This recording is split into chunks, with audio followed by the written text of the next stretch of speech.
Não, você não tá no vídeo errado. É isso mesmo que você viu. Hoje nós vamos falar sobre o quê?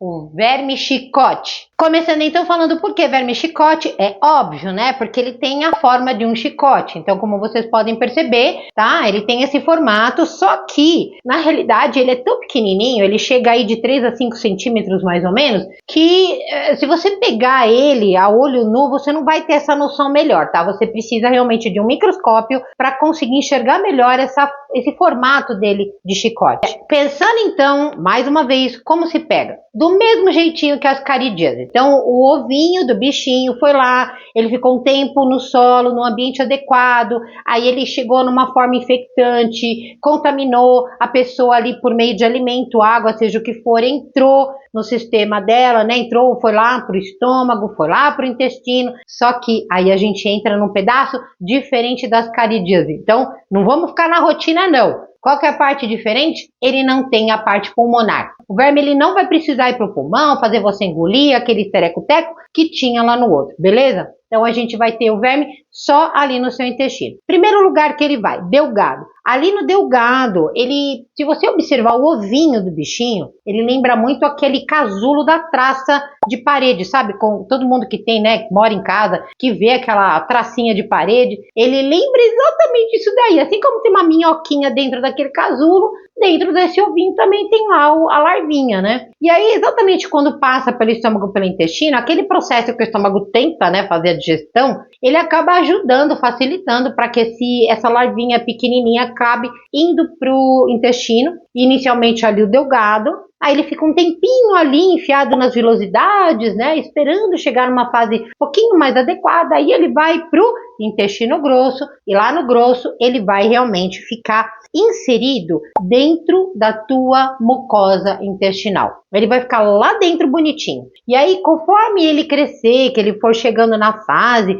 em que ele precisa começar a se reproduzir, que é a fase adulta, aí ele vai colocar, digamos assim, o rabicó, né, dele para fora, e aí ele vai começar a parte reprodutiva. Então, ele fica um verme penduradinho na tua mucosa. A parte por onde ele se alimenta fica inserido na mucosa, é diferente da ancilostomíase, porque o Necator americanus e o ancilostoma do adenalis, ele tem aquela boca que ele fica abocanhado, né, no intestino. Esse não, ele está mesmo inserido, né, o esôfago, a boca, né, dele, por onde ele vai se alimentar, está inserido lá dentro, e a parte externa dele serve para reprodução. Então ele fica penduradinho, tá? E aí, exatamente entre você se infectar e aí ele chegar na sua forma adulta, dá também de 2 a 3 meses. Isso significa o quê? Que se você for tentar fazer algum exame, você só vai perceber depois desses 90 dias, quando a fêmea começar a colocar os ovos. E ela põe uma quantidade que não chega a ser igual do Ascaris, né? Ela fica aí em torno de 2 a 10 mil, cada fonte fala uma coisa, mas a média, se você pegar, vai ficar em 5 mil ovos por dia. Então, a partir do momento que ela começa a colocar os ovos, aí eles são detectáveis nos exames de fezes. Pegando a parte dos sintomas, para variar, muito semelhante a Ascaris, né, a ancilostomíase, né, os dois primeiros que eu falei para vocês, que a gente tem dor abdominal, náusea, vômito, diarreia. Esses são meio que padrões aí, tá, de muitas verminoses. Só que também vai entrar em alguns fatores diferenciados e acaba ajudando também a você identificar se de repente você tiver um desses sintomas, você poderia ter ou não esse verme. Exatamente pelo verme ele ficar com a parte por onde ele se alimenta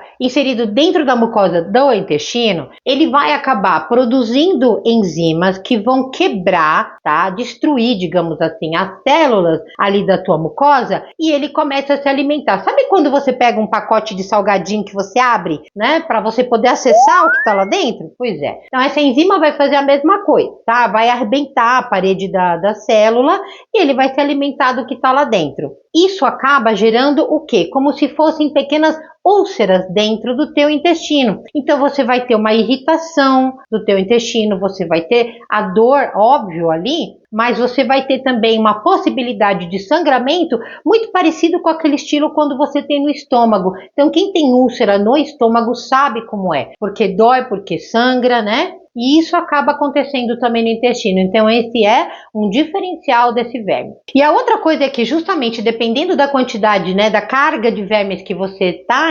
infectado, você acaba tendo uma hiperpopulação deles, e eles acabam habitando, porque eles vão indo cada vez mais para frente do intestino, próximo já da região anal. Então ele começa a chegar, ele pode chegar até a parte do reto, e isso acaba também provocando muitas vezes uma constante vontade de ir no banheiro, mas sem você ter nada para pôr para fora. Mas como te dá aquela dor, te dá vontade de fazer o número 2, e você vai lá, tenta e não sai nada, então isso pode acabar fazendo com que você sofra uma outra coisa, que é o prolapso retal. Prolapso significa que você vai virar do avesso, ou seja, o que estava para dentro vai para fora. Então eu vou pôr uma imagem pequenininha aqui, mais ou menos para vocês terem uma ideia. Isso, se acontecer, mais do que nunca vai ficar visível ali os vermes, então mais do que nunca também você vai saber que tem. Só que esses são aqueles casos mais graves, de uma infecção muito grande, tá? Onde a pessoa realmente está com uma grande carga de parasitas. Então quem tem pouca quantidade pode ser inclusive o quê? Assintomático. Tem gente que às vezes vai ter e não vai ter sintoma. E aí, só relembrando, se ele tem um prazo, em geral eles têm um prazo muito parecido, né, em torno aí de 2, às vezes até 4 anos de vida, mas se você nunca mais se infectou, o que pode acontecer também? Pode acontecer assim, o verme uma hora vai morrer, não vai? Pois é, você vai acabar tendo ele morto, ele vai eliminar se você nunca mais se infectou com nenhum outro ovo, né, seja do que for. Por isso que tem pessoas que às vezes são assintomáticas, acaba depois com o tempo eliminando, porque o bicho vai morrer, e ela nem sabe, ela nem percebeu. Pode até ser meu caso. Continuando então falando sobre essa parte de sintomas, geralmente quem está com náusea e vômito acaba tendo também uma perda de apetite, né? E se você tiver um sangramento pelas fezes, você vai também acabar tendo uma possibilidade de ficar o quê? Anêmico. Observando então todos esses sintomas, a gente percebe que um grande diferencial seria, por exemplo, essa vontade constante de defecar e não ter nada para pôr para fora. Aí depois vem vir aquele pessoal assim que tem problema, né, de constipação de intestino preso, tentando fazer e não consegue, fala, eu estou com verme. Eu estou com a tricoríase. Lembra sempre, gente, quem tem que fazer o diagnóstico, nem vou responder mais, né, porque vocês já sabem. E aí, como é que se faz esse diagnóstico?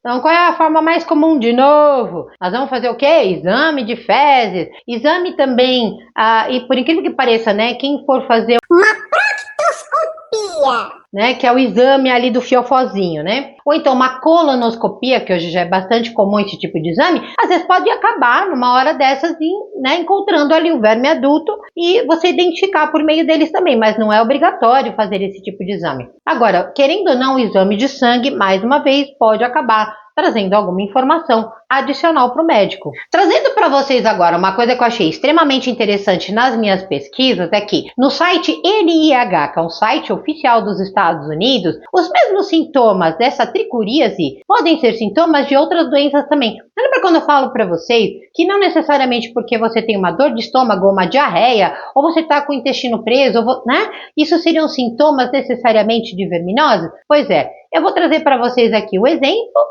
disso. Existem outras possibilidades de vocês estarem com outros tipos de problema, de até intoxicação por chumbo, dependendo da situação, pode ser a causa desses sintomas que você tem. Então, por isso que é importante você ir no médico, por isso que é importante você não se autodiagnosticar, porque pode ser um outro motivo, pode ser uma outra causa. Aí você vai, toma um remédio, tem a falsa sensação de que você está protegido e você só está postergando a sua cura, a resolução do seu problema. Então, falando sobre o tratamento, como eu estou focando aqui no albendazol, o albendazol na bula ele fala que basta você fazer uso de um comprimido ou um frasquinho inteiro, né?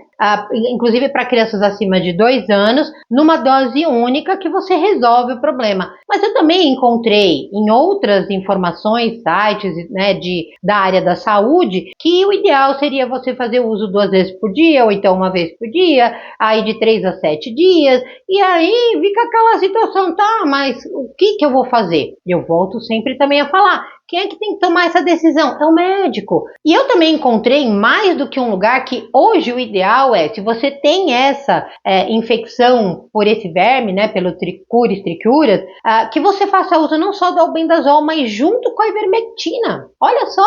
Então, para quem pensa assim, de novo, eu vou fazer uma profilaxia. Mas profilaxia com qual vermífugo? Por quantos dias? E aí eu também trago para vocês de novo mais uma coisa interessante que eu achei no guia prático de atualização do Departamento Científico de Gastroenterologia e Infectologia, inclusive é de 7 de novembro de 2020, esse seguinte quadrinho, onde você vê a classificação da região quanto ao risco, prevalência da doença e a frequência recomendada dessa terapia em massa, como uma profilaxia. Esse artigo, essa publicação, ela mostra que existem locais onde é endêmico, existem locais onde está tendo muitos casos, existem locais onde você tem um problema recorrente desse tipo de verminose. E aí, nós vamos fazer como? Então, ele é justamente uma orientação para os médicos. Olha, em locais como esse, o que se deve fazer? Então, você tem, por exemplo, para pessoas que estão com o quê? Um alto risco, né, dessa doença. Então, você tem que fazer pelo menos umas 2 vezes por ano. Um risco moderado, 1 vez por ano. Agora, com risco mais baixo, olha só o que ele coloca. Individualizado. Por quê? Depende. Então, a forma de se precaver é a mesma das caridíase, né? Tanto na parte da higienização de alimentos, como na parte da prevenção com relação a saneamento básico, a lavar bem as mãos sempre, principalmente depois que vai no banheiro fazer o número 2.